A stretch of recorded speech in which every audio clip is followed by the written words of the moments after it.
Banks give you loans, banks send you checkbooks you never use, banks even text you when your account is overdrawn. Banks are so important that when they get into a mess, the government bails them out, unlike the rest of us. But did you know that the banks that exist today, maybe even the bank that you use, were built off the back of slavery? Empires of Dirt, a show about Europeans getting rich at the expense of everyone else. From 1619, 11 million African men, women, and children were stolen from their homes and put to work on the sugar, tobacco, and cotton plantations of America and the Caribbean. Their forced labor helped build Britain into a global superpower. And even after slave owning was abolished in Britain, the British taxpayers still paid £20 million. That's 40% of the national budget, or $16.5 billion in today's money, as compensation for slavery. No, not to the slaves. The money went to the owners. Not a single penny was given to those who had been enslaved. The amount borrowed was so huge that the debt wasn't paid off until 2015, which means that if you paid tax at any point before that, your money went towards compensating slave owners.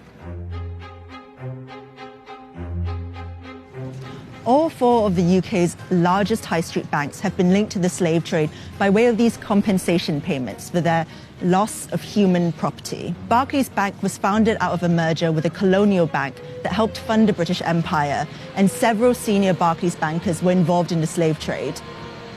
Through HSBC's merger with Midland Bank, one of its first managers, George Pollard, received £230,000 of today's money from British taxpayers as compensation. In exchange, he gave up 134 enslaved people on the Caribbean island of Nevis in the 1830s. The president of Lloyds Bank, John White Cater, also received compensation for estates in Jamaica in 1835. And 27 former members of the Bank of England were linked to slavery in the 18th and 19th centuries, including 11 former governors.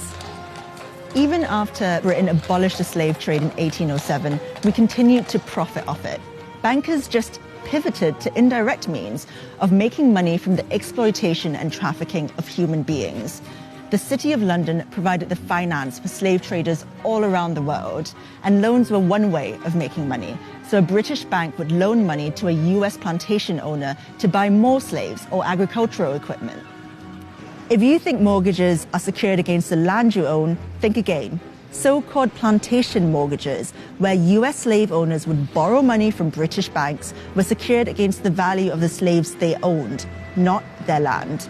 The Royal Bank of Scotland offered plantation mortgages. So did Barclays.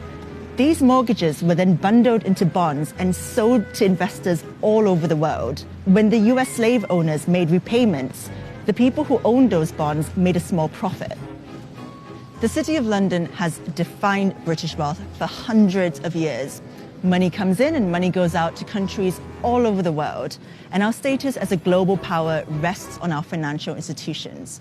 But the labor that built many of these institutions was enslaved. Iconic buildings like the Guildhall in the heart of the City of London epitomise Britain's involvement with the slave trade.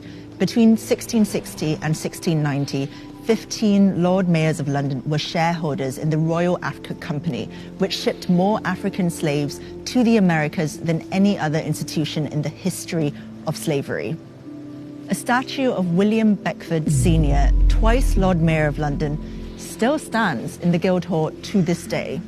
Beckford grew rich off the toil of slaves he owned on 20,000 acres of land in Jamaica. The Royal Exchange was the heart of the City of London, where stocks were bought and traded from all over the world. It was funded by Sir William Garrard, who helped to develop the Moroccan slave trade in the 1500s. So the blood and toil of African slaves literally helped build the bricks of the City of London. Following the Black Lives Matter protests, the insurance company Lloyds of London agreed to pay reparations to black community groups for its involvement in the slave trade.